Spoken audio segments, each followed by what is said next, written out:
Bat దొంగతనం కోసం వెళ్ళాడు. లేదు, మనం ఎన్నిసార్లు అడిగినా మనీ గురించి చెప్పడం లేదు. నాకు ఆ బ్యాట్ యాక్చువల్గా ఏంటంటే డిసీజ్డ్ వాళ్ళ తమ్ముడు 6 years ఉంటాయి, ఈయన కలిసి క్రికెట్ ఆడేవాళ్ళు. ఆ బ్యాట్ ఈయనకి బాగా నచ్చింది, స్ట్రోక్ బాగా ఉంది, నాకు బాగా నచ్చింది, నాకు ఇవ్వు నేను కూడా ఆడుతా అంటే ఇచ్చేవాడు కదా పిల్లవాడు.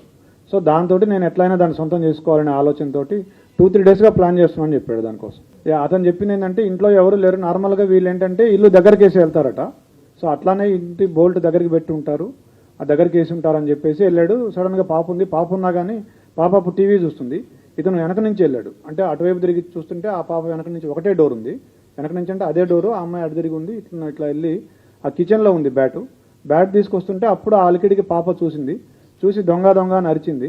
అరిస్తే అతను పరిగెత్తబోతే ఆ అమ్మాయి పరిగెత్తుకుంటూ వచ్చి చొక్కా పట్టుకుంది, అతన్ని పట్టుకుంటే ఆ కోపంలో తోసేస్తే మంచం మీద పడింది. మంచం మీద పడ్డాక కళ్ళు మూసుకొని విచక్షణ రహితంగా పొడి చేశానని చెప్పాడు.